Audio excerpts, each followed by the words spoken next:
G'day humans, we've got some Star Trek Picard stuff to talk about.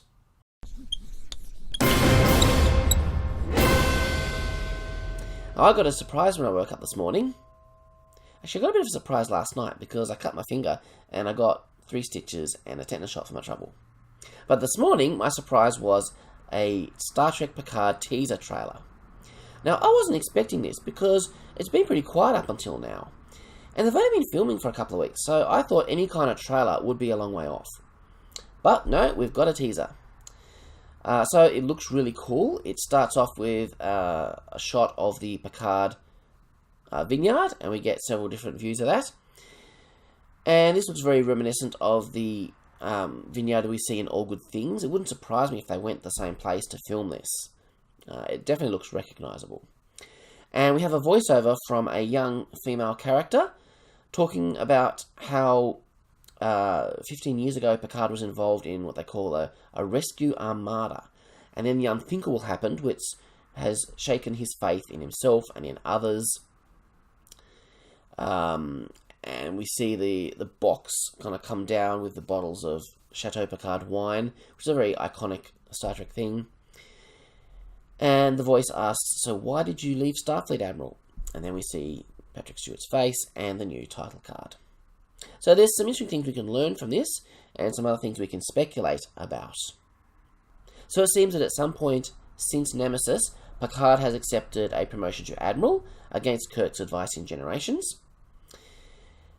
And so this rescue, this is an interesting thing. Now, I would not be at all surprised. It seems fairly clear that this is going to be related to the destruction of Romulus. Alex Kurtzman has already said that that event is important in shaping who Picard will be in this show, and it fits roughly in about the time for 15 years before when we think this show is set. So most likely, Starfleet sent some ships in to rescue as many Romulans as they could from this disaster. And then this unthinkable thing which happens either during or after the rescue mission. So I wonder what that could be. One kind of idea and theory did kind of occur to me as I was thinking about this morning. What if some people high up in Starfleet were hesitant to offer aid to the Romulans, their former enemies? Now that is something that would really shake Picard's faith in Starfleet and in the Federation. It's a very un-Starfleet kind of thing to do, so if this is where they're going, they'd want to explain that quite well. But I can believe that Starfleet is a much more cynical organisation now than it was at the beginning of TNG. I mean, we've been through the Dominion War. That's got to harden people. So, yeah, I don't know if that's where they're going with this, but that is one thing that just occurred to me. They could be going with something completely different. But whatever it was, it's shaken Picard so hard that he has left Starfleet. And so he is now retired in his vineyard. So no doubt they're going to come back to him and they're going to need him for something, one last mission.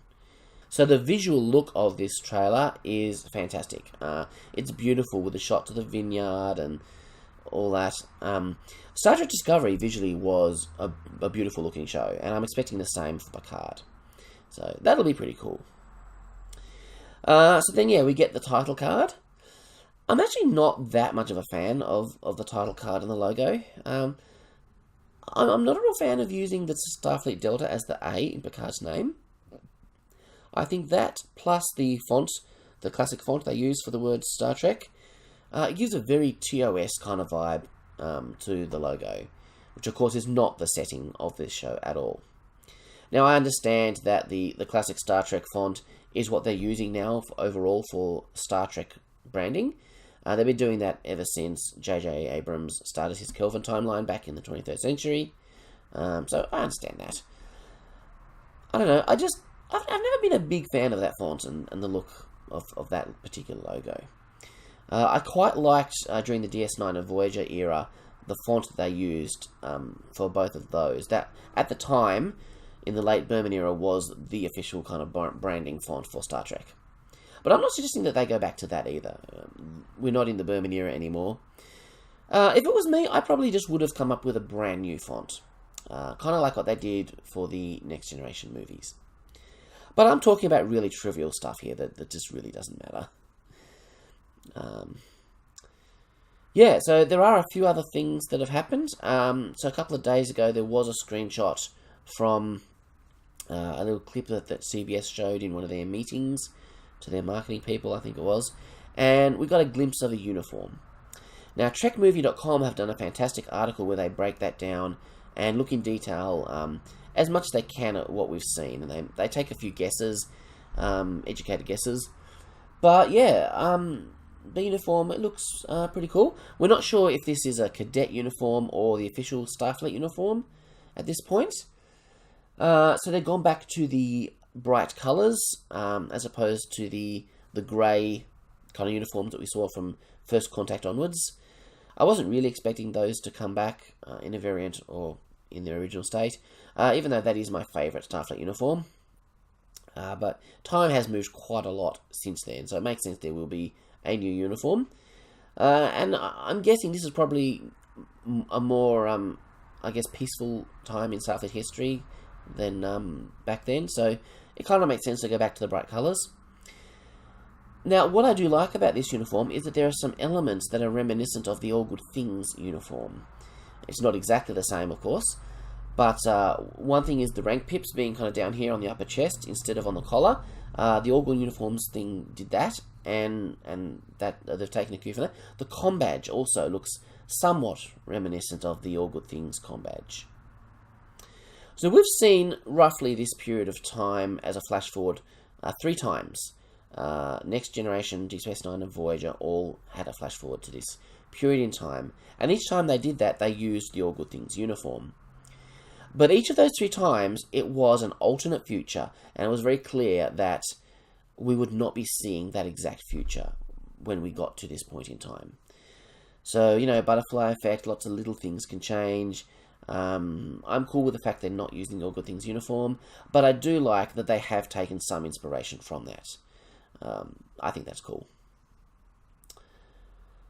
So, yeah, there's probably not a lot more to talk about at this point, but I'm really optimistic, I'm really excited about what I've seen so far, and I'm really looking forward to the show. I think it's going to be a very deep kind of character focus on Picard. It's going to be nice to see a TV show about an elderly character. Hollywood these days really likes to put young people in front of the camera, so it will be nice to see a story about someone who is a bit older. So, now we just got to wait for December. I'm looking forward to it. I hope you are as well. Let's keep talking about Picard as we get more news. Live long and prosper, and I'll see you next time.